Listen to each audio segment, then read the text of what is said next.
रामलीला मैदान में कांग्रेस की रैली के बाद कथित शुद्धिकरण को लेकर सियासत लगातार गर्माती जा रही है। बुधवार को कांग्रेस कार्यकर्ताओं ने बुद्ध पार्क तिकोनिया में धरना प्रदर्शन करते हुए भाजपा का पुतला दहन किया और कथित शुद्धिकरण की कार्रवाई का विरोध जताया। प्रदर्शन के दौरान कांग्रेस कार्यकर्ताओं ने भाजपा और केंद्र और राज्य सरकार के खिलाफ जमकर नारेबाजी की। कार्यकर्ताओं ने नरेंद्र मोदी मुर्दाबाद और पुष्कर धामी मुर्दाबाद के नारे भी लगाए। कांग्रेस नेताओं ने आरोप लगाया कि रामलीला मैदान में उनकी रैली के बाद भाजपा कार्यकर्ताओं द्वारा कथित तौर पर शुद्धिकरण किया गया, जो राजनीतिक और सामाजिक सौहार्द के लिहाज से आपत्तिजनक है।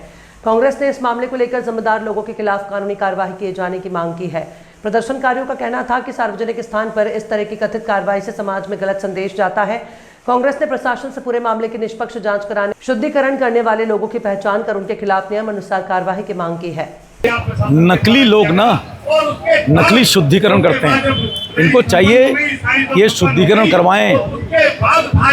वो जो हिमाचल से माननीय एक जो सांसद बन के आई हैं, नहीं कभी वो हीरोइन थी, जो इस देश की 63% युवाओं को कहती है गटर, उसका शुद्धिकरण कराएं।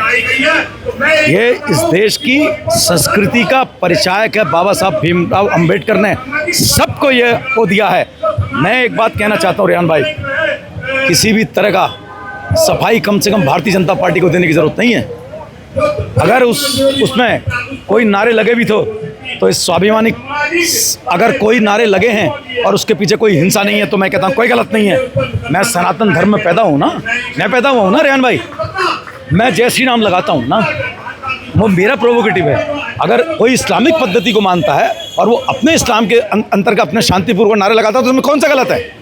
कोई सफाई नहीं देनी चाहिए और कोई सफाई कभी देनी भी नहीं चाहिए। मैं तो गलत हो रहा है ये, क्यों दे तुझे भाई सफाई कि वहाँ नारे लगे थे नहीं लगे थे, काय को लगे थे? अगर लगे थे उसके अंदर किसी भी तरह का कोई हिंसा नहीं है तो वो नारे गलत नहीं थे।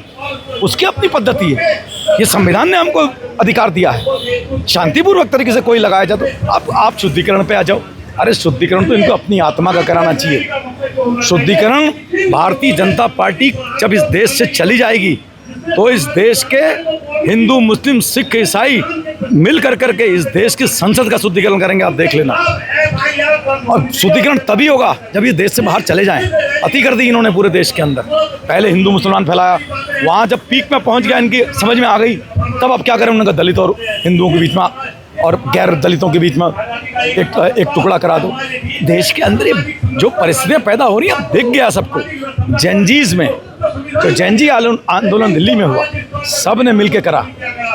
इस देश के 63% जनता, आप समझना रेहान भाई, 63% जनता इस देश की सेक्युलर है और सर्टिफिकेट भारतीय जनता पार्टी से लेने की जरूरत नहीं है। ना मुझे सनातन होने का सेक्युलर, ना रेहान भाई तुम्हें एक मुस्लिम होने का तमगा किसी भारतीय जनता पार्टी से लेने की जरूरत नहीं। इस देश के नागरिक हैं, शांतिपूर्वक तरीके से जीते हैं, किसी तरह की कोई हिंसा नहीं करते हैं, तो हम इस देश के नागरिक हैं, अपने देश को प्यार करते हैं। और अगर हम अपने देश को प्यार करते हैं और दो शब्द अगर हमने बोल भी दिए तो कोई गलत बात नहीं है, किसी को सफाई नहीं देनी चाहिए। मेरा कहने का मतलब जो 8 तारीख को मल्लिकार्जुन खड़गे जी का हमारे राष्ट्रीय अध्यक्ष हैं, वो एक अनुसूचित जाति परिवार से आते हैं और हमारी शैलजा जी जो यहाँ की प्रभारी हैं वो भी अनुसूचित जाति परिवार से आती हैं। लेकिन सवाल अनुसूचित का परिवार का भी नहीं है, सब एकता और अखंडता और न्यायता, बंधुता, सबके अभी सबकी एक इज्जत होती है, सम्मान होता है और सब नेता हैं और वो विधान राज्यसभा में नेता प्रतिपक्ष भी हैं। लेकिन उनके आने से रामलीला मैदान अपवित्र हो गया। आप पवित्र करना पड़ रहा है, शुद्धिकरण करना पड़ रहा है, गंगा जल छिड़कना पड़ रहा है।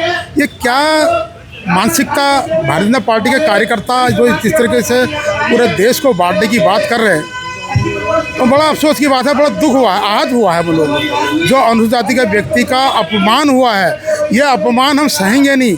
मैं खास तौर पर ये धामी जी से निवेदन करना चाहता हूँ कि ऐसे के लोगों के ऊपर, ऐसे कृत्य करने वालों के ऊपर तुरंत मुकदमा होना चाहिए।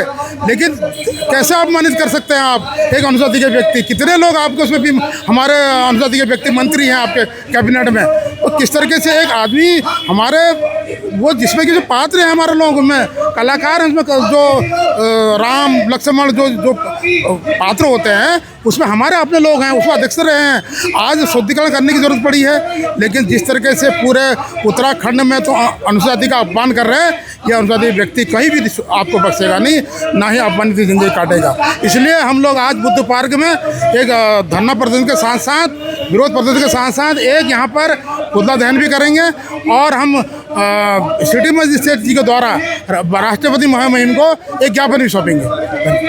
कार्यकर्ताओं ने रामलीला ग्राउंड में जो शुद्धिकरण का जो कार्यक्रम रखा, वो एक तरीके से भाजपा की दलित विरोधी मानसिकता को दर्शाता है और इसका हम पुरजोर विरोध करेंगे। और मेरा ये कहना है, अगर भाजपा को शुद्धि करना है, सबसे पहले खुद की पार्टी को शुद्ध करे, खुद के कार्यकर्ताओं को शुद्ध करे, अपनी मानसिकता को शुद्ध करे। ये वही भाजपा है। जब गट्टू, इनके जो दुष्यंत गौतम है, उनका नाम जब अंकिता भंडारी मर्डर केस में आया था, तो इन्होंने पूरे प्रदेश में पुतले फूके थे विपक्ष के।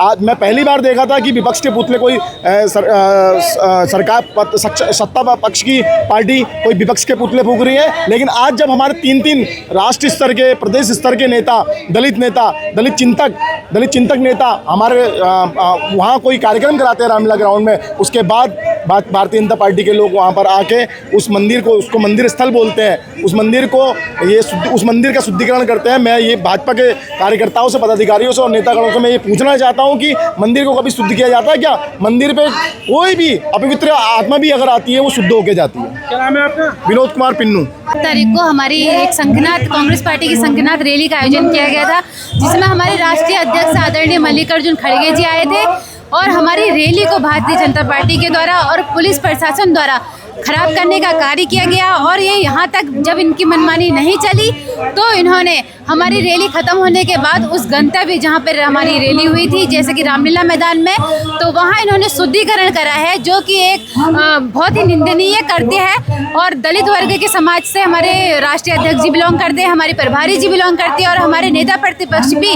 दलित वर्ग से बिलोंग करते हैं। इन्होंने दलित वर्ग का अपमान किया है, तो हम सभी लोग यही यहाँ पे इनके विरोध में आए हुए हैं। हमारा ये कहना है कि शुद्धिकरण का हक हमें नहीं, आप लोगों का है, क्योंकि सारे भ्रष्टाचारी भारतीय जनता पार्टी में पाए जाते हैं, सारे बलात्कारी वहीं पाए जाते हैं। तो शुद्धिकरण आप लोग अपना करिए, हमारी पार्टी का करने का कोई आवश्यकता नहीं है। और जितने उस गंतव्य में पाए गए थे, तो हम सभी लोग चाहते हैं कि उन सभी के खिलाफ मुकदमा दर्ज करा जाए।